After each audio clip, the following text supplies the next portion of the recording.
Hello, bienvenue dans Ça reste entre nous. Je m'appelle Pierre Orlac et j'ai fondé Bababam, un studio de création de podcasts. Tous les 15 jours, je troque 1 heure de repassage contre 1 heure à poser des questions à des gens passionnants et passionnés. Aujourd'hui, j'ai rendez-vous avec la grande et énergique Camille. Camille, c'est une jeune femme qui dit tout haut ce qu'elle veut, du moment que cela fait avancer la discussion. Ancienne élève à Ferrandi, l'école d'excellence de cuisine, Camille a tout quitté pour faire vivre son projet. Je m'emballe clito. Son objectif, libérer la parole des femmes. Avec Camille, on parle d'adoption, de Madagascar, de terreur en cuisine. Écoutez-la dans Ça reste entre nous, le dernier endroit où l'on parle à bâton rompu.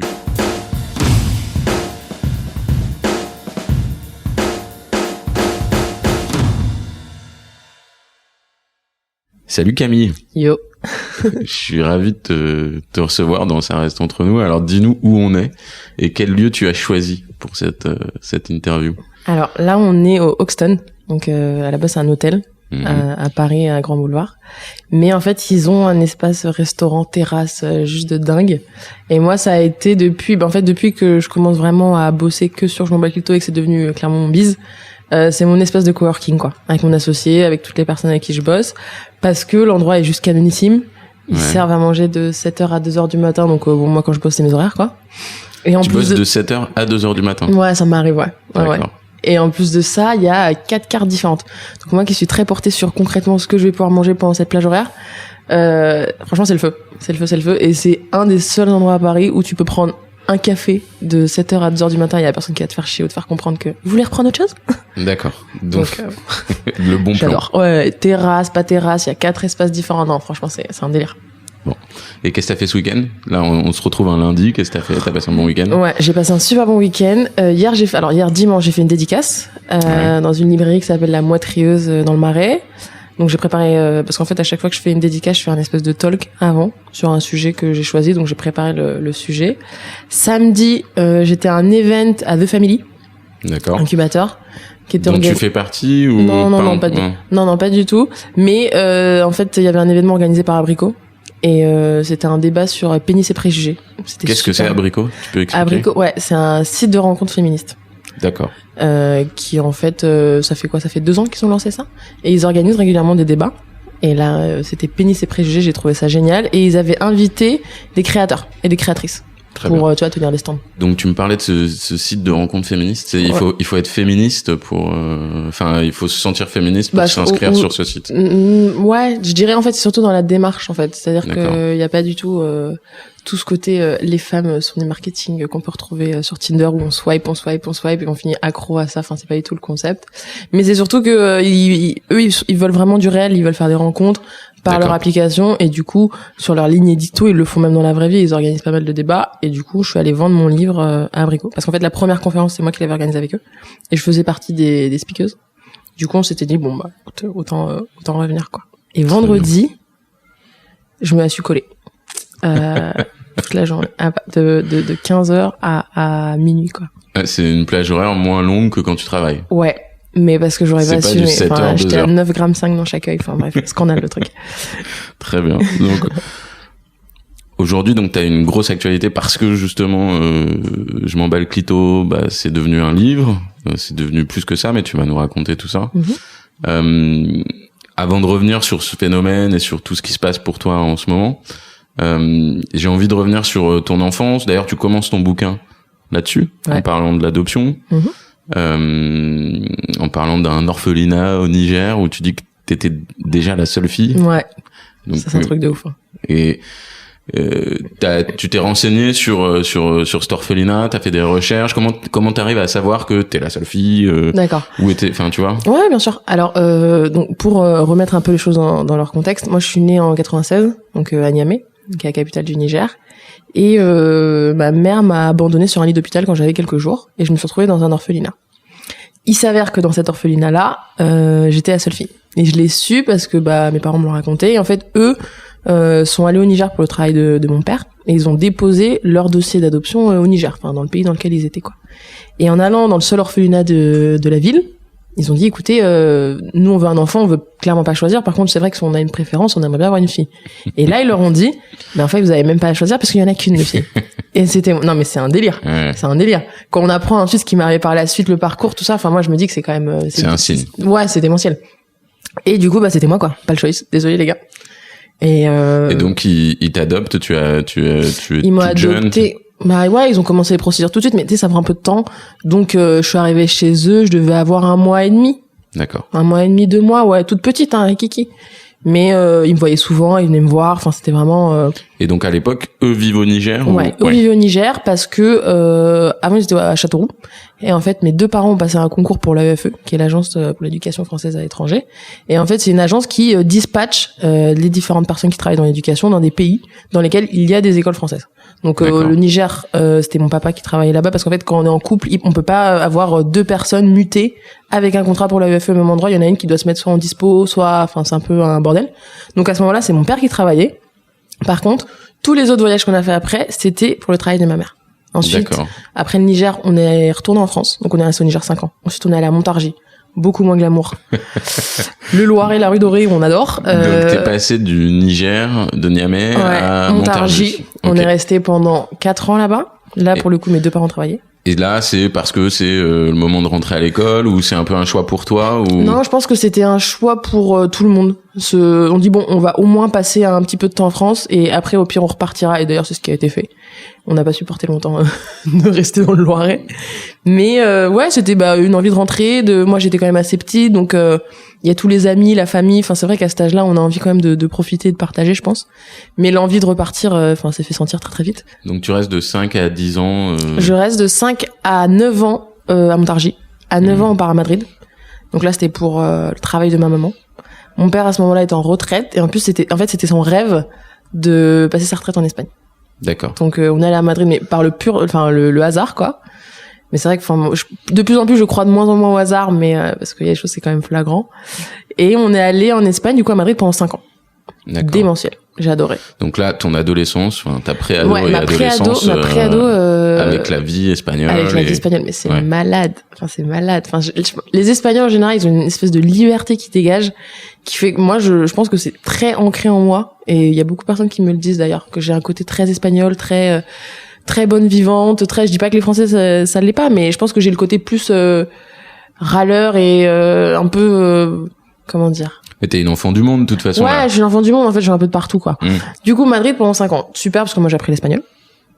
Et ensuite, au moment où on commence un peu à se faire des potes, où vraiment c'est un peu tendu, on m'annonce qu'on part à Madagascar. C'est-à-dire, tu m'expliques, Madagascar. Là, c'est le vrai départ où t'es pas heureuse. Tous les autres, t'as suivi. J'étais super heureuse. Non, t'es quand même super heureuse. Mais j'étais super heureuse parce que je savais que dans tous les cas, Madrid, on n'allait pas y rester ad vitam, que c'était 5 ans max, on avait fait 5 ans. C'était juste la surprise de savoir où est-ce que j'allais finir, quoi. Mais j'étais super contente parce que moi, mes parents, ils m'ont toujours... et ça, j'ai vu la différence entre les enfants qui le vivaient bien et les enfants qui le vivaient mal. Moi, mes parents, ils ont toujours fait en sorte que ça soit un truc de ouf, quoi. Genre, mais ça va être trop bien, tu vas trop faire des potes, enfin. Et du coup, même moi, j'ai développé une capacité d'adaptation de malade qui fait que maintenant, j'ai des potes un peu partout et que ça a jamais été tragique de quitter un pays, quoi. Ils ont développé ta curiosité et ton envie. Ma curiosité. Et ils ont toujours événementialisé chaque départ. Ouais, ils ont toujours événementialisé. Jamais du négatif, que du positif, mais tu te rends pas compte, t'auras des amis partout, tu pourras revenir, enfin, tu vas apprendre une autre langue, tu vas découvrir, enfin. C'est vrai que quand et ils ont toujours vu juste. Ah oui, ils ont toujours vu juste, mais je pense que ça dépend vachement de comment ils te briefent et comment ils t'emmènent jusque là, quoi. Et de toute façon, c'est pas comme si je le savais pas. Tu vois, tu vois, les années passées, tu sais que dans tous les cas, tu restes pour 5 ans max. Tu savais que t'allais partir. La question, c'était plus où. Et on est allé à Madagascar. Et en fait, il s'avère que mon père est né à Madagascar. D'accord. Par le plus grand hasard aussi, parce que sa mère était enceinte de lui, son père était militaire, il a été muté à Madagascar. Il est pas malgache, il est né à Madagascar. Ouais, non, il est pas malgache, mais il est né à Madagascar. Donc sa mère enceinte, il se retrouve à Madagascar pour le travail de son père qui était militaire, et il est né là-bas. Et on s'est retrouvé à Madagascar. Moi, je me rappelle d'une, et ça ma mère elle me croit pas, mais ça c'est vrai, je me rappelle d'une conversation avec mon père. Ça faisait 2 ans qu'on était à Mada et je lui disais mais tu te rends compte, enfin t'as voulu faire ta retraite en Espagne, on s'est retrouvé à Madrid, là par le plus grand des hasards on se retrouve à Madagascar, enfin c'est un truc de ouf, c'est un peu genre pas la boucle est bouclée, enfin je le souhaite pas. Et il s'avère que mon père est mort 4 mois après. D'accord. 4 mois après, pas directement à Madagascar, mais il est tombé malade à Madagascar, tu vois. Donc il y a des choses, je pense que autant ma mère comme moi, on a une attache à ce pays déjà par ça et parce que il y a un côté quand même hyper spirituel, hyper oui, c'est un pays où la spiritualité est très forte. Ce qui fait que je pense que tu restes pas indifférent quoi à Mada. C'est soit tu détestes soit t'adores, mais dans tous les cas tu t'oublies pas et tu peux pas dire que ça a été une expérience comme une autre quoi. Surtout moi après c'est vrai que bien sûr toi ça devient une expérience personnelle. Ah oui, ça devient une expérience personnelle et puis ça devient des trucs où tu dis quand tu y repenses 5 ans après, tu te poses, tu dis waouh. Et donc tu quittes Madagascar un petit peu après. Alors moi je quitte. Alors mon père est mort. On est resté 4 ans à Madagascar. Mon père est mort au bout de la 2e année. On est resté encore 2 ans parce que on s'est posé la question. Ma mère s'est posé la question. Je pense que pour elle, il aurait été mieux de partir. Elle l'a fait pour moi. Parce que moi, il me restait 2 ans avant le bac. Mada, c'est vraiment un pays où y a pas de ciné, y a pas de shopping, y a pas de tout ça. Donc en fait, le seul truc que tu peux faire concrètement, c'est rester avec tes potes tout le temps. Ouais. Donc moi, je me suis vraiment fait une bande de potes qui sont en fait encore mes potes actuels et que je pense qu'ils le resteront à vie parce qu'on crée vraiment un truc. D'autant plus quand il t'arrive des choses un peu tragiques, quoi. On se retrouve avec des vrais potes. Donc ma mère a choisi de rester à Madagascar, dans la même maison. Enfin vraiment, je pense que pour elle, ça a été super dur. Mais elle l'a clairement fait pour moi. On était à 200 mètres du lycée. Enfin, j'allais à pied. 15 personnes qui mangeaient à la maison. Ton équilibre, quitte à ce que le deuil soit plus dur pour elle. Le deuil a été, d'ailleurs, je pense que le deuil a pas été fait du tout pour elle quand on était à Madagascar. Il a été fait quand on arrive en France et là, clairement, elle revit maintenant. Mais je quitte Mada après le bac, super contente parce que j'allais intégrer l'école que je voulais intégrer. Moi, j'ai toujours rêvé de faire de la cuisine depuis que je suis toute petite. Ça vient de mon père qui a toujours cuisiné à la maison. Ma mère qui a toujours bossé comme une malade et mon père qui a fait les courses, géré les soirées pyjama, les tagines et les houmous, quoi. C'est clairement comme ça que j'ai grandi. Et je voulais faire de la cuisine depuis toujours. Je pense que j'ai clairement poursuivi là-dedans parce que mon père est mort en se disant que j'allais faire de la cuisine plus tard. Donc c'est vrai que me dire que j'allais pas en faire, je me suis clairement pas posé la question. D'accord. Et c'est pour ça que là, ça a été très dur quand j'ai arrêté parce que j'avais un peu l'impression, comme une trahison. C'est vraiment assez spécial. La manière dont je l'ai vécu. Tu continues de cuisiner. Oui, je continue de cuisiner, tu vois, mais j'avais quand même un rêve. Il y avait vraiment le côté professionnel. Ouais, il y avait le côté professionnel. Même si mon parcours dans la cuisine est clairement plus militant et engagé qu'autre chose, tu vois. Mais le côté professionnel y est. Et puis c'est surtout que moi, j'avais un rêve depuis toute petite et je me suis promis et tout mon entourage s'est dit non mais Camille, c'est sûr elle va y arriver, elle fera ça. Et du moment t'es là en mode bon les gars, en fait je vous explique un stage, m'en bats les clitos, 40 000 euros d'études, allez bisous bye bye, un CV en or, allez bisous on s'appelle les mecs, moi j'ai parlé de clitos sur Insta. Donc un peu tendu, mais je suis quand même arrivée à Paris dans un super bon mood. Tous mes potes de Madagascar sont venus à Paris aussi parce qu'en fait à Madagascar tu peux pas vraiment faire d'études supérieures. D'accord. Donc on s'est retrouvés un peu dispatchés, mais la majorité était à Paris. Il y a tout un groupe qui naît de 16 à 18 et qui se suit pour les études supérieures. Qui se suit pour les études supérieures et qui se suit toute la vie, quoi. Ouais. C'est vraiment, il y a une espèce de team Mada à Paris, espèce de secte. C'est vraiment comme ça en plus. Et on se retrouve tous et on boit de la bière. Voilà. C'est vraiment la team Madaland, quoi. Et avant de partir de Madagascar, t'es une bonne élève, Alors moi, je suis une élève merdique. Tous ces changements de. Moi, je me suis rendu compte très vite, je suis bonne dans ce que j'aime faire. Le reste, je me donne pas les moyens d'être bonne dans ce que je fais. Donc en fait, j'étais plutôt une élève caca jusqu'en seconde. C'est quoi une élève caca? J'ai failli redoubler, c'est juste quoi. Tu passes à chaque fois un peu juste. Ouais, je passe à chaque fois un peu juste et tous les profs sont un peu c'est un peu le côté frustration, genre en fait elle fait strict minimum et ça passe et si elle se donne un peu de Elle est douée à l'oral. Oui, elle est super douée à l'oral, elle gère ses exposés comme personne alors qu'elle les a préparés 10 minutes avant, un truc crise mais et tout. Par contre, elle bosse pas. Ouais, si je bosse en fait je bosse dans les matières quand j'ai envie de bosser. Ouais. J'ai toujours eu de mal à. Et c'était quoi tes matières alors? À ton avis, histoire géo. Histoire géo. Français. Espagnol, anglais. Littéraire. Je fais un bac L après, d'ailleurs. Donc, jusqu'en seconde, un peu compliqué. Et première et terminale, j'ai tout niqué dans le game. Félicitations à tous les trimestres. Ah ouais. Parce que j'ai pu choisir. C'est bac littéraire et que du coup, le reste compte plus. Ouais, le reste compte plus. Il y a plus de maths, il y a plus de philo, tous les trucs où moi, j'ai jamais pris mon pied. J'ai pris en plus option espagnol, option littérature espagnole, pour le bac. Donc, clairement, j'ai eu mon bac les doigts dans le nez parce que j'ai eu des coefs, genre 12 en espagnol et que, comment t'expliquer que je parlais mieux que la prof, quoi. Donc c'était un petit peu tendu le délire. Mais première et terminale, j'ai tout géré. J'ai eu mon bac mention bien, mais tu vois 15,5 quoi. Et pas de j'imagine qu'à Madagascar c'était peut-être plus compliqué, mais tu fais pas de formation purement cuisine avant. Bah non, mais non, j'aurais rêvé, mais y a pas. Alors après, c'est vrai qu'à Madagascar, en fait, c'est un concept un peu pas compliqué, mais c'est différent et c'est toujours compliqué d'expliquer. C'est-à-dire qu'en fait, t'as beaucoup de personnel. Chez toi, t'as des employés qui bossent dans ta maison presque tout le temps. Donc nous, on s'est retrouvés avec un jardinier, un gardien, un chauffeur, une dame de ménage, une cuisinière. Et moi, j'ai toujours été super proche de ma cuisinière. Et en fait, elle se basait sur tous les livres de recettes de mon père. Et toutes les recettes de mon père pour nous faire à manger, ce qui était super cool. Mais c'est vrai qu'en fait, comme elle était là, moi, je passais pas ma vie à cuisiner. Là où, tu vois, à Paris, maintenant, je cuisine tout le temps, mais parce que y a personne qui va le faire à ma place. Donc, à ce moment-là, j'ai pas vraiment développé ce côté, je cuisine tout le temps. T'aimes être dans la cuisine, échanger autour des produits, autour des plats. Produits, et surtout, ce que j'aimais beaucoup à cette époque-là, c'était, la convivialité. Moi, j'avais tous les midis 15 personnes qui venaient manger à la maison. Il y avait toujours du monde chez moi. Chez moi, ça s'appelait la maison du peuple. Et il y avait toujours du monde en train de déjeuner, en train de faire des goûters, en train de faire des apéros, des planches, des machins, en train de boire des bières. Enfin, c'était vraiment l'endroit où les gens avaient envie d'aller et l'endroit où les gens se sentaient bien. Et ça, c'est vraiment un esprit qui est resté parce que je pense qu'il est ancré en moi. Tu vois, ce côté vraiment, on réunit les gens autour de la bouffe et de la boisson. Donc, ouais, concrètement, surtout la boisson, on va pas se mentir. Et du coup, Paris, Ferrandi, si tu veux, pour la petite histoire, moi, en terminale, tu dois remplir APB, là. Les vœux post... Ouais, on n'a pas le même âge, Camille. Mais, oui, mais je me doute qu'il faut remplir des vœux. En terminale, tu dois remplir, en fait, des vœux pour des facs, un truc. Et moi, je l'ai pas fait, en fait. J'ai rien rempli. Et j'ai postulé à Ferrandi. Et je me suis dit, en fait, si j'ai pas Ferrandi, j'ai rien. Et je me suis même pas inscrit dans n'importe quelle fac littéraire. Je me suis dit, c'est mort. C'est ça ou c'est ça. J'ai dit, pour une fois que, enfin, ça fait 15 ans que tu fais chez tout le monde avec ça. Tu t'es toujours dit que, t'inquiète, j'ai tout niqué dans le game, vous allez voir, nan. J'ai passé mes entretiens à distance. Via Skype. Ouais. Ah ouais, c'est rude, hein. Skype. Tu découpais des carottes devant l'ordinateur. Non, même pas. Mais c'est un entretien. C'est quoi l'entretien Ferrandi? L'entretien Ferrandi, il y a un premier examen qui est écrit, mais QCM. Où en fait moi il s'était trompé dans ma convocation, il m'avait envoyé la convocation pour l'oral alors qu'en fait c'était l'écrit et je me suis retrouvée à faire un écrit alors que j'avais pas préparé, que j'ai eu pourtant. Donc franchement, c'est que faut pas être chebest, quoi. Et ensuite, la deuxième phase, c'est l'oral. Et l'oral, moi, je me suis dit, bon, ok, entretien de motivation.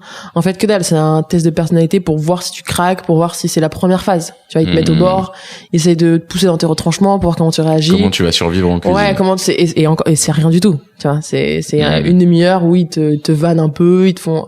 Et moi, avec mon caractère, tu vois, je leur rentrais dedans, quoi. Il y avait deux chefs en face de moi, je leur rentrais dedans et j'ai fini dépité, j'ai fini en pleurs après l'entretien, à vomir toute la nuit. Il cherchait quand même à... Oui, il cherchait à me déstabiliser, mais moi, ce qui m'avait énervé, c'était ce côté, en fait, vous vous intéressez pas du tout à, ni mes projets, c'est juste moi, ma personne, et ça avait un côté super vicieux, mais c'était, allez, 1% du vice que j'ai pu connaître après, tu vois, mais c'était déjà, et je me suis dit, mais jamais ils vont me prendre.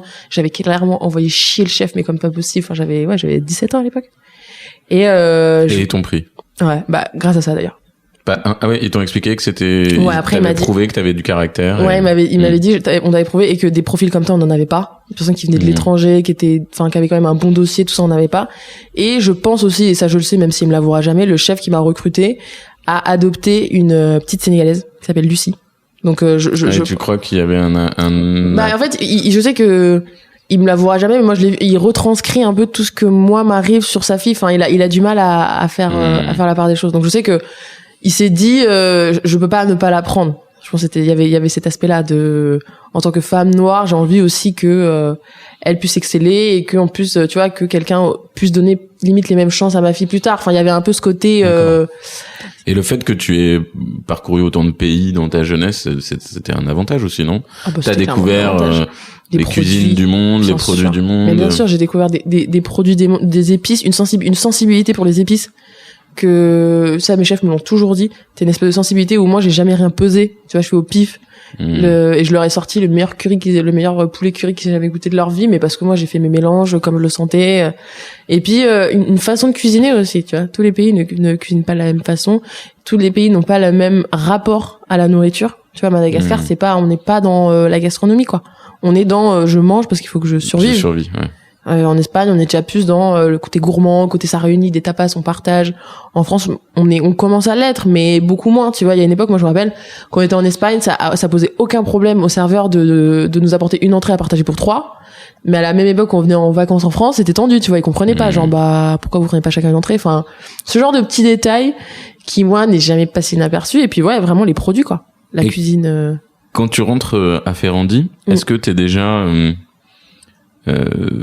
en tant qu'être humain, est-ce que t'es déjà très concerné par la cause féministe? Est-ce que t'es déjà très concerné par les inégalités, l'émancipation de la femme? Ouais, l'émancipation de la femme. Oui, mais ça fait partie de mon éducation, tu vois. Je l'ai toujours été. Moi, par l'éducation que j'ai reçue, je pense que mes parents étant tous les deux inspecteurs d'éducation nationale, clairement politisés, tout ce qui était culture, politique, c'est que moi j'en ai bouffé à volonté. Donc oui, j'étais clairement très sensibilisée, et puis j'ai très vite compris, et ça parce qu'en fait mon entourage a tout fait pour me dégoûter de la restauration, et pourtant ça n'a pas marché. Et un des arguments, c'était vraiment en tant que femme, tu vas prendre cher. Et à aucun moment le fait d'être une femme noire. Non.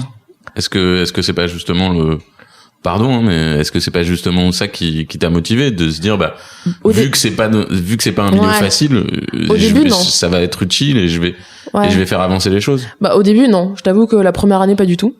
Parce qu'en fait t'as besoin de te rendre compte. Et c'est quand tu comprends que tu fais 1, 2, 3 restaurants dans lesquels tu bosses, tu vois qu'il y a pas de noirs, tu vois que les noirs c'est les plongeurs, tu vois que les noirs c'est les dames de ménage, tu vois que le noir c'est le mec qui vient te réparer la hotte. Tu commences à te dire ah ouais, en fait des gens comme moi il y en a pas. Et après ça va encore plus loin. C'est sur toute ta promo, vous étiez combien? En fait, dans tout Ferrandi, il y avait 3 noirs. D'accord. Tu vois, en tout Ferrandi, et on est, je sais pas combien de 1000, on est 2000, ouais, à peu près. Tu vois, on est plein. Et il y avait, donc en fait, déjà de base, je passe pas inaperçu, tu vois ce que je veux dire. Je mesure 1m85, j'ai la tête rasée, j'ai toujours eu des lunettes super excentriques, je parle plusieurs langues couramment, enfin c'est des trucs, c'est, soit les gens ils sont admiratifs, soit ça énerve, mais ça laisse personne perplexe et complètement indifférent, bien sûr. Et les chefs non plus. Mais très vite j'ai compris qu'en fait les chefs c'était plus du, oula, celle-là elle peut foutre la merde. C'était pas, tu vois, Est-ce qu'ils avaient vraiment tort? Est-ce que c'est parce que t'as foutre la merde, les embêter dans leurs convictions et dans leur ça je peux comprendre, mais t'as aussi le fait que t'aies du caractère et tu l'as montré à ton entretien Skype, donc oui, il y avait les deux, et il y avait surtout en fait ce que je représentais qui en fait est tout ce que pas eux détestent, mais vont contre en fait le milieu lui-même, dans le milieu de la gastronomie et des étoilés français. Tu vois, genre il y a très peu de femmes, enfin il y a 4% de femmes sur tous les chefs. Enfin, c'est juste énorme. Enfin, c'est juste rien du tout par rapport au nombre d'hommes qu'il y a. Il y a encore tout cet aspect. La gastronomie française est un monde d'hommes. Et tu sens pas d'évolution en ayant fait Ferrandi, il y a pas d'évolution particulière.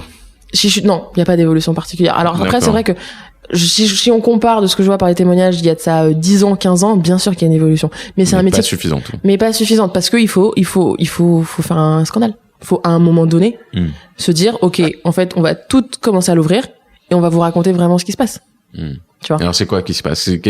Déjà Ferrandi c'est des cours et tout de suite dans le bain et tout Ferrandi, de suite c'est une très bonne école. On peut pas. Moi je sais que j'ai fait partie de ces élèves qui ont essayé de on a envoyé une lettre au proto, enfin vraiment on a fait un truc parce qu'il y a plein de choses qui ne vont pas. Après c'est vrai que moi j'ai reçu une formation mais sans nom. Enfin, je suis tombée sur des chefs absolument géniaux. Il y avait des meilleurs ouvriers de France, des anciens chefs étoilés. On a des stages, j'ai eu des stages enfin vraiment on a des démos. Enfin, il y a vraiment énormément de choses qui sont super bien à Ferrandi. Par contre, c'est vrai que je trouve que ça te forme pas à la vraie vie. Tu vois. Nous, on n'a pas besoin d'une école.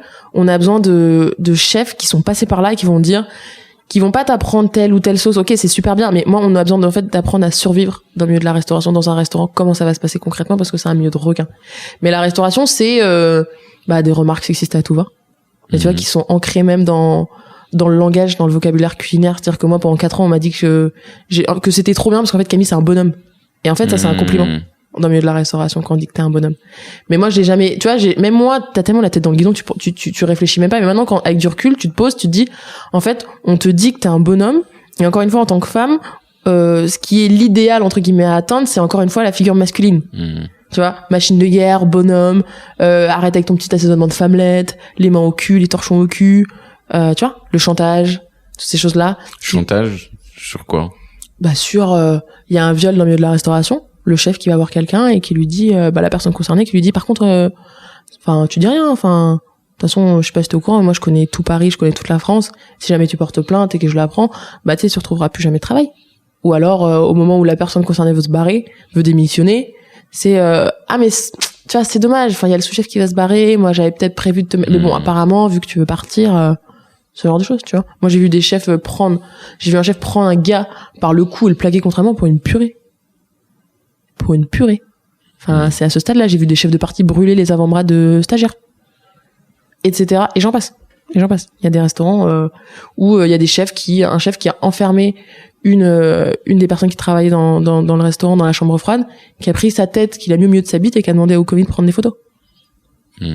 Des viols, tu vois. Moi, j'ai 3-4 amis dans le milieu de la restauration qui se sont fait violer. C'est ça, le milieu de la restauration. Et encore une fois, personne ne dit rien. Tu penses que il y a la possibilité de faire avancer les choses sur ce milieu-là, comme alors je compare pas parce que c'est pas tout à fait les mêmes actes, mais on sent qu'il y a certains milieux qui sont en train de bouger, quoi. Il y a le monde du cinéma qui a un peu évolué avec Weinstein, il y a le monde des médias en France qui a un peu évolué avec MeToo. Est-ce qu'il y a sur la cuisine, moi c'est mon projet rêvé, tu vois. Je suis en train de voir comment je peux organiser ça, mais c'est vrai qu'à terme l'idéal, tu vois, ça serait d'allier en fait mes deux combats qui sont au milieu de la restauration et tout ce qui est sexisme et féminisme. Donc faut que je me démerde en tant que personne qui n'est plus dans le milieu, tu vois, et qui peut avoir du recul, qui n'a plus peur pour son poste, tout ça, pour créer le MeToo de la restauration. Et donc pourquoi tu n'es plus dans ce milieu? Parce que tu crées ce compte Insta, je m'emballe clito et ça devient un phénomène dingue, mais on aurait pu aussi imaginer que en tout cas dans les débuts tu fasses les deux en parallèle et que... Ouais, bien sûr. Dans le début j'ai fait les deux en parallèle, je suis restée quand même 4 mois en faisant les deux, mais si je travaillais dans un resto, je travaillais 15 heures par jour. Ouais. Tu dors déjà à 4 heures par nuit, donc gérer un compte Insta, moi j'étais la première à dire non mais ça va les gars, vous faites 3 posts, non mais que dalle. Moi j'ai 150 messages par jour minimum. Faut gérer tes posts, faut gérer les commentaires, faut gérer tout, les mails que tu reçois, parce qu'après plus t'as d'abonnés, plus t'as de visibilité, c'est un truc, c'est crescendo. Moi je me suis dit oui, à un moment ça va se calmer, on va arrêter de m'appeler pour tel ou tel projet, mais c'est de pire en pire. Tu vois, c'est de pire en pire. Donc, tu vois, je passe autant de temps au fourneau que dans la restauration. T'as pas décidé d'abandonner la cuisine. Je me suis retrouvée à un stade où il fallait faire un choix. Qui fait que... Oui, voilà. Je me suis pas dit, tu sais quoi, je vais tout plaquer. Moi, je vais créer un truc qui va s'appeler Je m'en bats le clito. Et dans 6 mois, je sors un bouquin. Non, moi, l'histoire, en fait, je suis tranquillement chez mon meilleur ami, Scott. On est en train de décuver un lendemain de soirée. Et je suis sur son lit. Je les entends discuter de plaisir féminin et concrètement comment faire pour qu'une femme ait un orgasme. Mais des trucs démentiels. Et là, je me dis, ok, il y a un souci de ouf. Ils sont pas au courant. Et je me suis dit, en plus de ça, tu vois, ils affirment des choses, mais qui étaient genre, tu mets ton doigt comme si, tu fais comme ça, bam bam, là c'est sûr, elle a un orgasme. Des trucs où tu dis, non mais frère, jamais de la vie en fait. Et là, je me suis dit, ok, ça veut dire que nous, quand on est là et que eux, ils disent ce genre de choses, on dit rien. Tu vois, on dit rien du tout. Et la deuxième question, c'est, est-ce que quand on est que entre nous, on en parle? Pas autant que ça, tu vois. Est-ce que même ma meilleure amie, c'est tout par rapport à ça? Non. Et je sais que sur Instagram, moi, je suivais déjà les comptes, tu vois, Tajoui, tout ça, je les suivais.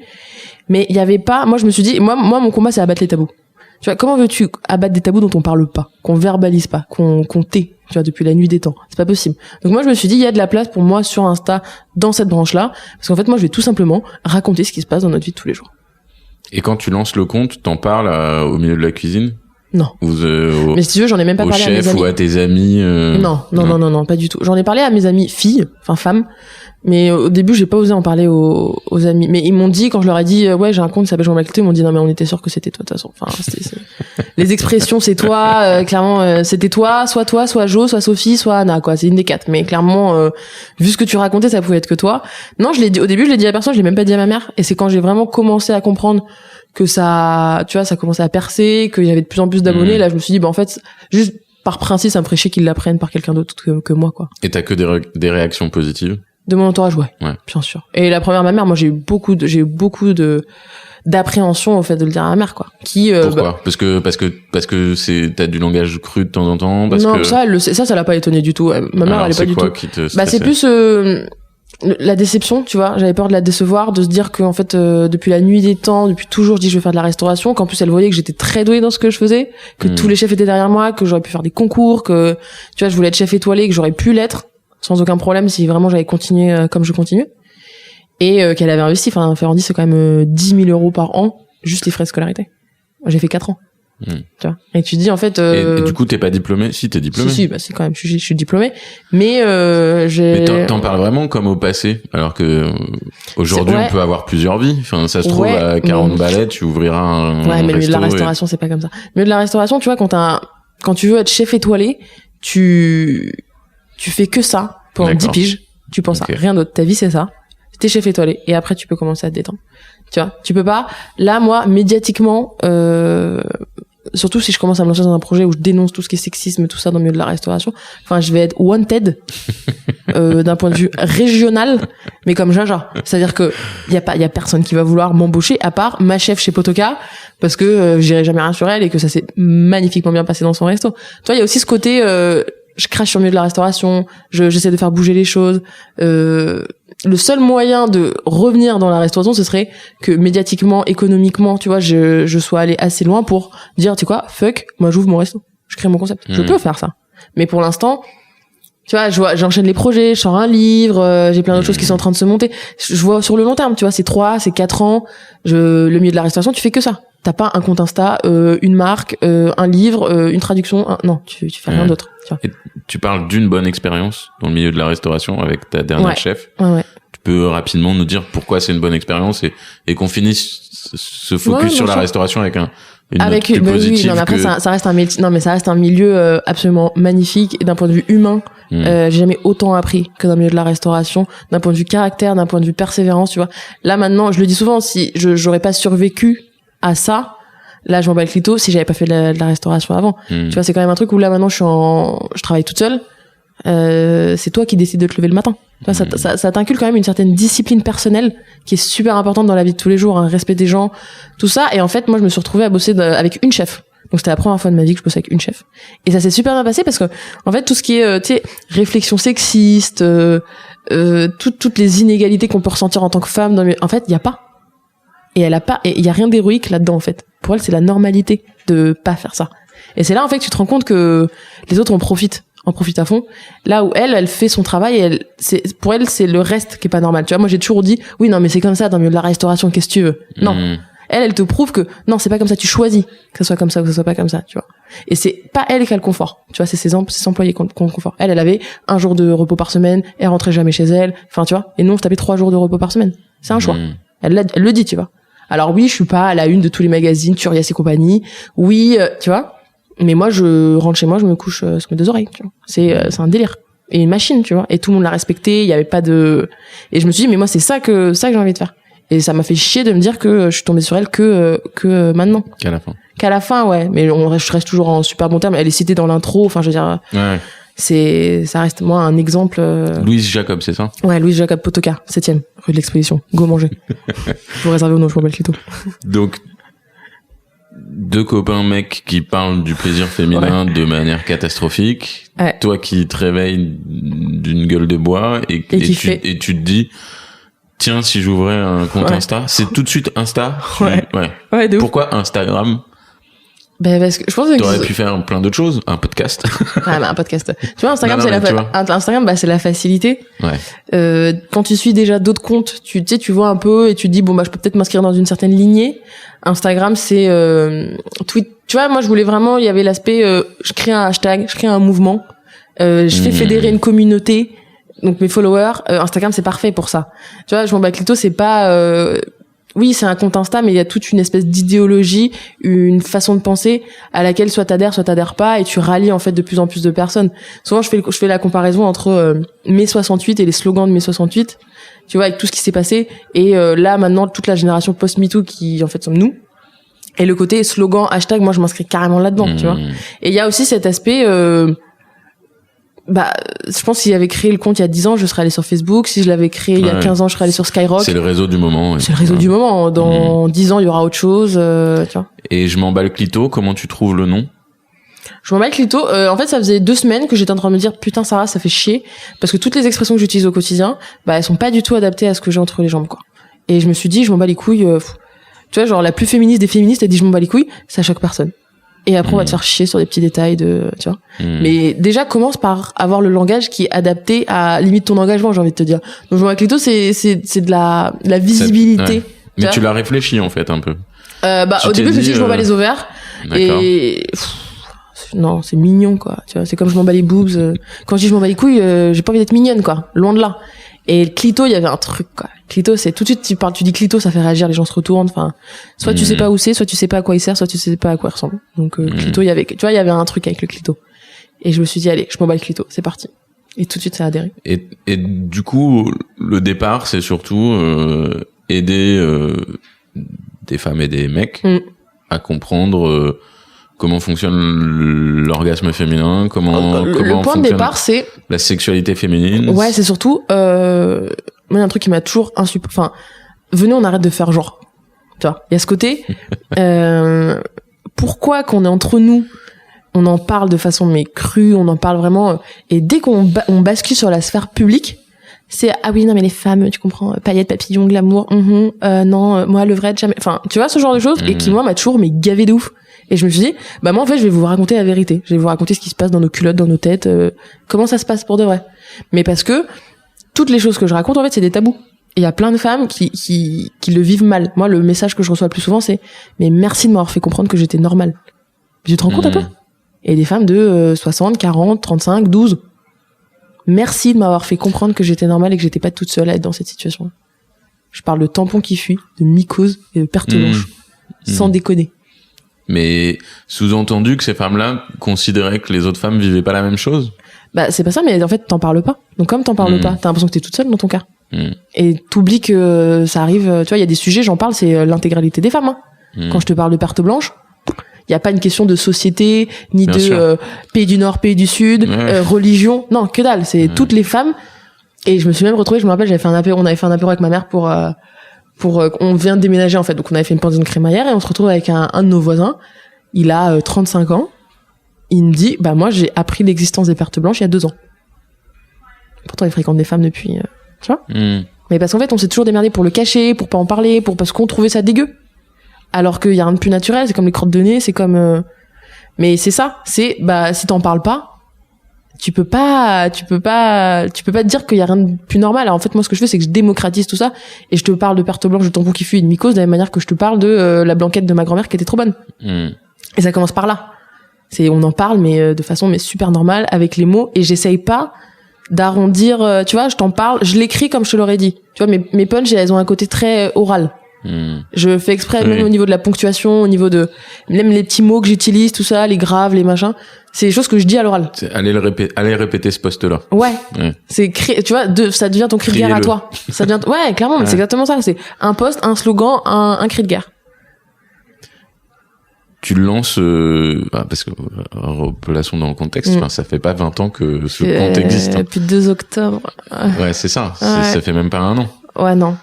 Donc tu l'as lancé le 2 octobre 2018, c'est ça? Ouais, c'est ça. Donc 2 octobre 2018. Et à quel moment tu te rends compte que it's a big thing? En décembre. Ouais. Comment? Il y a des éléments, le nombre de messages que tu reçois? J'arrivais plus à gérer. D'accord. Tu vois, j'étais à un stade où je devenais en fait je devenais pas parce que j'ai poussé jusqu'à la limite de la limite et j'ai arrêté quand vraiment mais j'avais compris très vite que j'allais devenir médiocre dans un des 2 domaines. Soit obligé j'allais de choisir entre la cuisine et ça. Soit j'allais être beaucoup moins performante et j'allais moins bien faire mon taf dans le milieu de la restauration et ça c'est hors de question. Soit j'allais être moins présente, alors qu'au début c'est là qu'il faut envoyer la sauce quoi. C'est au début qu'il faut tout donner, il faut faire des trucs carrés, il faut être réactif, et j'arrivais plus, tu vois, c'est toi tu dors, soit tu réponds aux messages et j'avais pas envie de ça en fait, tout simplement j'en avais pas envie. J'ai 22 ans, tu vois. Non, mais et puis tu répondais à un besoin c'est ça. pour beaucoup de femmes et beaucoup d'hommes ouais. Qui tu vois qui se posent aussi des questions et qui me disent mais putain mais merci quoi. Parce que elle veut pas en parler avec moi, parce que tu vois, les tabous c'est aussi ça va même jusqu'à dans le couple. Et ça nique aussi la communication. Donc il y avait un côté, moi il y a plein de couples qui communiquent via mes posts. Il m'envoie des screens, tu vois. Il communique comme ça, genre en mode genre que tu me fasties. J'ai partagé ton post, ça a marché. Celui qui a été partagé à vous, c'est Asie, arrête de me lécher comme si j'étais un cornetto. Mais celui-là, il a fait le tour d'Insta, quoi. Mais parce que j'avais aussi, en fait, très vite, tu te sens, responsable. Et t'as pas envie de mettre 4 plombs à répondre aux gens. T'as pas envie. Parce que les gens, ils t'écrivent, ça leur coûte déjà. Et c'est des trucs chauds, tu vois. J'ai des témoignages de viol, enfin, j'ai des trucs vraiment hard. Et non, j'ai pas envie d'attendre pour te répondre. Du coup, tu te sens une responsabilité dans le conseil aussi, dans l'accompagnement? Ouais. Ah oui, bien sûr. Et alors après, je délègue. Tu vois. C'est-à-dire? C'est-à-dire que je suis en relation avec un juriste spécialisé tout ce qui est violence sexuelle. D'accord. Vers qui je rabats tous mes cas de témoignages de viol, de personnes qui me disent écoute, je sais pas quoi faire, il me bat, tu vois, je me suis barrée, je sais pas quoi faire, tout ça parce qu'en fait c'est un métier, c'est une formation. Bien sûr. C'est des personnes qui sont formées, tu dis pas tout. Enfin tu vois, c'est-à-dire que moi j'ai des messages à 4h du matin, elle me dit je viens de me faire violer, t'es la première personne à qui j'ai pensé, je me vois en parler qu'à toi. Toi, la première phrase que tu vas lui dire va être déterminante pour la façon dont elle va le vivre après. Et ça, faut le comprendre. Donc moi, je suis pas formée. Je suis pas psy, /gynéco, /sexologue, /pote. Il y a des gens, c'est leur métier. Donc en fait, j'ai une espèce de procédure et je la renvoie vers cette personne-là. Et donc, toi, tu as sourcé un juriste, une gynéco, sexologue. Ouais, exactement. Et je sais que c'est des personnes de confiance et à qui je peux me permettre de, tu vois. Et il y a un autre compte qui s'appelle 28 jours et elle, en fait, ce qu'elle a fait, c'est qu'elle a sondé toute sa communauté, qui sont essentiellement des femmes. Elle leur a dit, écoutez, donnez-moi vos bonnes et bons gynécos. Et elle a fait une liste de tous les gynécos conseillés de France. Par région, et ça, c'est super. Donc, dès qu'on me demande, je suis là, au lieu d'aller voir sur Doctolib et de juger, alors, la tronche, je la sens bien, celle-là.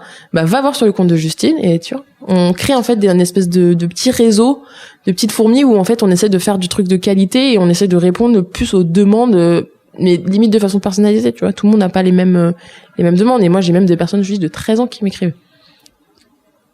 Donc tu as de l'impact. Bien sûr. Et j'ai surtout de l'influence. Et c'est pour ça qu'on me dit oui, Camille influenceuse. Mais je m'en mets plutôt influenceuse sexo, féministe. Je suis d'accord, super les mecs. Mais t'as combien de cas sur Insta? J'ai combien de cas? J'ai 280 cas sur Insta, ok? En ayant montré à aucun moment mon cul et en ayant fait 0 placement de produit. Big up Insta, je te kiffe. Donc il y a ça aussi, mais c'est vrai que j'ai de l'influence dans le sens où je sais que je suis à un stade maintenant où tout ce que je vais dire, tout ce que je vais faire, les punchs que je vais dire il y a certaines personnes qui vont boire ça, tu vois, qui vont boire mes paroles comme si c'était sans. Donc c'est super important de se rendre compte de ça, tu vois. Je peux pas parler de tous les sujets comme je veux en parler. Je comprends. Est-ce que donc c'est ultra valorisant de voir l'impact que tu peux avoir et d'aider autant de personnes. Est-ce qu'à l'inverse, tu es attaqué, la cible de... Les haters. Non, mais, au-delà des personnes qui critiquent, oui. Bien sûr. Des personnes qui veulent... je pense que déjà, Instagram peut pas nous blairer. Parce qu'en fait, on a l'antithèse de ce qui leur fait eux gagner de la thune. Ouais. Qui sont les comptes qui ont autant d'abonnés que nous, mais qui font du placement de produits, qui sont en partenariat avec des marques, tu vois. C'est des personnes. T'es sûr de ça? Ouais. T'échanger avec eux, c'est compliqué. T'arrives pas à avoir d'échange avec eux. Avec Instagram? Ouais. Tu sais, il y a eu une période de censure où il y a une grosse partie de nos comptes qui se faisaient bloquer, qui se faisaient supprimer, qui disparaissaient comme ça du jour au lendemain. C'est impossible de rentrer en contact avec Instagram. Leur discours récent est plutôt d'aller sur Instagram, ça fait partie du groupe Facebook. Et leur discours récent, c'est de dire on essaye d'aider des communautés d'entraide à se créer.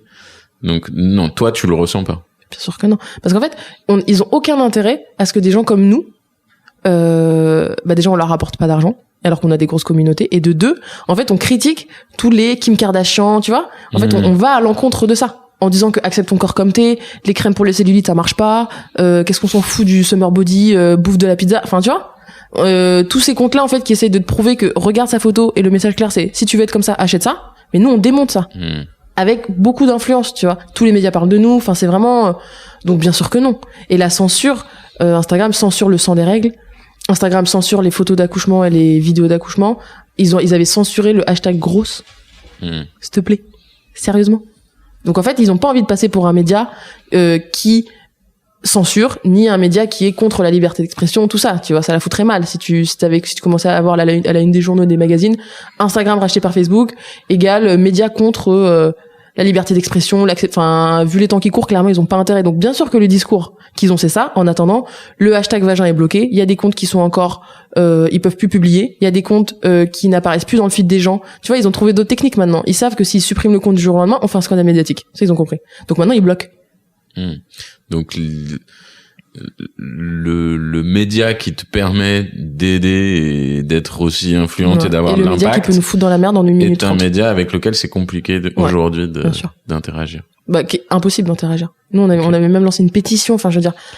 Et dans les autres haters, pour reprendre ton propos, est-ce qu'il y a alors j'imagine très bien que t'as des critiques pas très constructives et un peu débiles, donc on va pas en parler parce que c'est très très débile. Mais est-ce qu'il y a pas des critiques qui pour le coup te touchent ou tu peux te dire tiens, il y a peut-être un truc à mettre en perspective ou est-ce que t'as eu des critiques constructives? Oui, bien sûr, j'en ai de plus en plus, mais en fait déjà je pense qu'il faut comprendre qu'il y a une différence de critique et de réaction en fonction du réseau. C'est-à-dire que moi, souvent, je fais des interviews et c'est des médias qui sont un peu partout, Twitter, Instagram, Facebook. Donc en fait, ils relaient les vidéos, par exemple, sur Facebook. Les commentaires sur les vidéos de Facebook, c'est pas le même délire. Hein. Il y a pas de bienveillance, il y a pas de, tu vois. En fait, sur Insta, tu sais que les gens qui te suivent, ils te suivent parce qu'ils adhèrent à ce que tu fais. Facebook, il y en a beaucoup qui sont là, clairement, pour foutre la merde. Et il y a aussi beaucoup de, en fait, moi, ce qui me gêne le plus, c'est que mes haters sont des femmes. D'accord. Tu vois, des femmes de 40 ans qui me disent que qu'est-ce qu'on m'a sorti? Que je desserre la cause féministe, que je salis l'image que la société devrait vraiment renvoyer d'une femme, qu'une vraie femme ne parle pas comme ça, que si ça me va pas, j'avais qu'à être un homme pour pouvoir m'exprimer de la sorte. Tu vois, des trucs genre j'espère que mes filles ne te suivront jamais alors qu'il y a une chance sur 4 pour qu'elles me suivent déjà, juste t'es pas au courant, quoi. Et ce qui me gêne, c'est que c'est des femmes qui me disent ça. Tu vois, elles sont elles-mêmes victimes de l'éducation qu'elles ont reçue, Ouais, elles ont été placées dans une case et elles se plaisent dans cette case. Ouais. Je sais pas si elles se plaisent, mais du moins elles se laissent pas la possibilité de se demander si elles s'y plaisent ou pas. Et ça, c'est des réponses constructives, c'est des pavés, quoi. Ouais. Et là, tu fais, waouh, 40 ans. Et ces des femmes-là, elles ont des enfants de mon âge, tu vois. Des filles, des fils. Mais ça n'a pas d'impact sur ce que tu fais. Non, en fait, si tu veux, je te dis, il y a aucune critique qui a un impact sur ce que je fais. D'accord. Aucune. Parce que les points positifs et les retours positifs sont tellement disproportionnés par rapport aux 4-5 pecnos qui veulent ma mort et qui veulent me faire bouffer mon tampon, je cite, que ça me passe mais à 4000 lieues au-dessus de la tête. Genre je m'en préoccupe même pas. C'est pas quelque chose qui m'anéantit. Ouais, tu ressens tellement de soutien et d'amour. Et puis moi je sais que ce que je fais ça sert. Ouais. À partir de ce moment-là. Bien sûr. Les critiques, je sais que t'es utile. Je sais que je suis utile, je sais que, il suffit de voir le succès du compte en 8 mois. C'est qu'il y avait un réel besoin, ou du moins s'il y en avait pas, j'ai réussi à faire adhérer à un besoin que j'ai créé, peut-être. Tu vois, mais je pense clairement pas. Parce qu'après, moi, c'est des personnes que je vois dans la vraie vie, là, avec le livre, je fais des dédicaces et je fais toujours des talks, et c'est des personnes qui me disent, mais, merci, quoi. Merci. Et même, je reçois, je te dis, 150 messages par jour. Le livre, ça arrive, très rapidement, du coup, aussi. Ouais. C'était obligé? Non, absolument pas. C'était pas obligé, mais j'en avais envie. D'accord. Donc c'est première raison. Tu vois, genre on me dit pourquoi avoir créé un livre? C'est une très bonne raison. Parce que j'en avais envie en fait, tu vois. Première raison, parce que la censure se faisait de plus en plus sentir. Et que moi je sentais que j'avais été épargnée parce que j'avais une grosse communauté, mais que tu dis en fait tu peux te rêver. Là, tu vois, on peut finir, aller regarder mon téléphone, mon compte n'existe plus. Ça peut être comme ça. Donc il y avait cette volonté de matérialiser. Tu vois, les livres, à moins que tu crames tous les livres, et j'aurais encore, tu vois, la maquette PDF. Le sentiment de la postérité, un peu. Ouais, le sentiment de la postérité. Le sentiment aussi de se dire que, Instagram, c'est très bien, mais une fois que t'as choisi ta ligne édito, tu sais, c'est un peu comme les médias. Une fois que t'as choisi ta ligne édito, une fois que t'as choisi ton identité visuelle, c'est compliqué. Là, demain, si je veux faire que de la photo, je peux pas. Si je veux faire que de la vidéo sur mon compte Instagram, tu peux pas. Et j'avais envie de m'exprimer, j'avais envie de dire d'autres choses, j'avais envie de tester un autre format aussi. Donc le livre était parfait. Et souvent, ce que je dis, c'est si j'avais l'intégralité de la population francophone abonnée à mon compte, j'aurais pas fait de livre, tu vois. Mais mon livre, c'est pour aller chercher toutes les personnes qui sont sur Instagram mais qui suivent pas Je m'en bats les dos, toutes les personnes qui sont pas sur Instagram, toutes les personnes, tu vois. C'est aussi ça, j'ai 280 000 personnes, mais dans le monde entier, il y a pas de 280 000 personnes qui parlent français, il y en a bien plus. Donc c'est aussi ça, le livre. Tu crées la propre question que j'avais à te poser. Qui est? Bah, tu parles plusieurs langues. Pourquoi je m'en bats le clito, partirais pas à l'international? Pourquoi il y aurait pas un compte? Alors, je dirais, en fait, je me suis tâtée déjà à faire l'équivalent de je m'en bats le clito en espagnol. Ça existe déjà. D'accord. Exactement le même concept.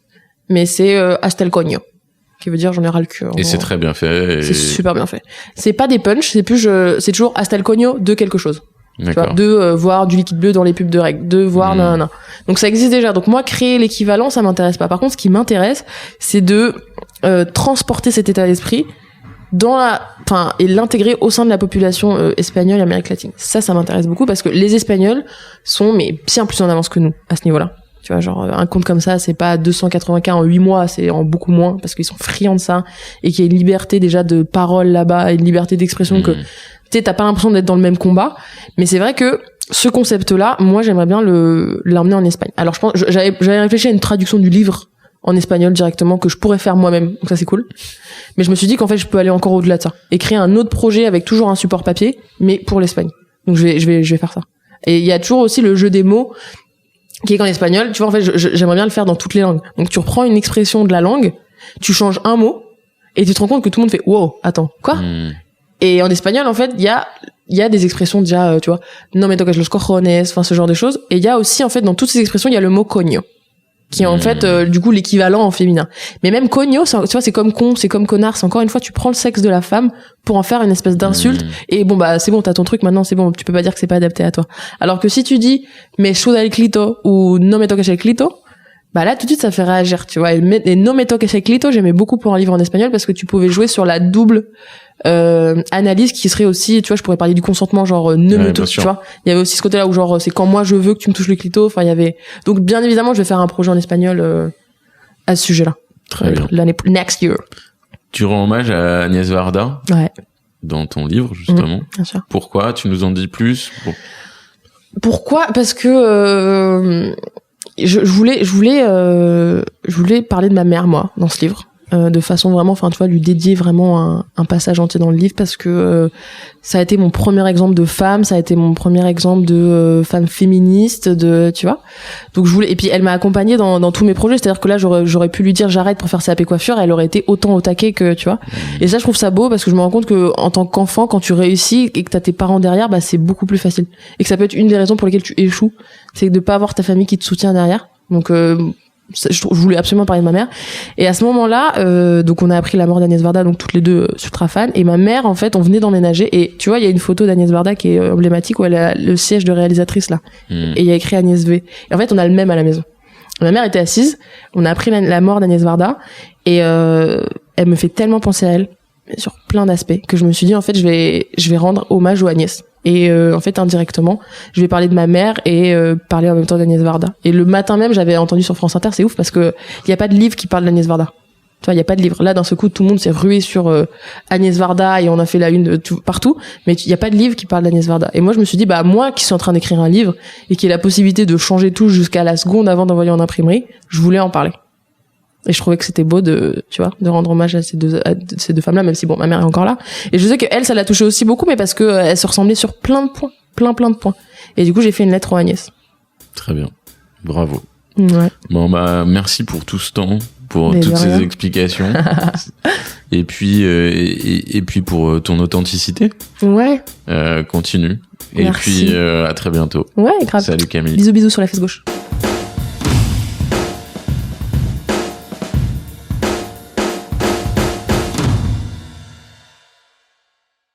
Merci d'avoir pris le temps d'écouter Camille. N'hésitez pas à parler de notre podcast autour de vous. Nous revenons dans 15 jours. D'ici là, vous pouvez découvrir notre podcast football. Soyez sympa, rejouez. On revit les plus beaux matchs de légende dans les conditions du direct.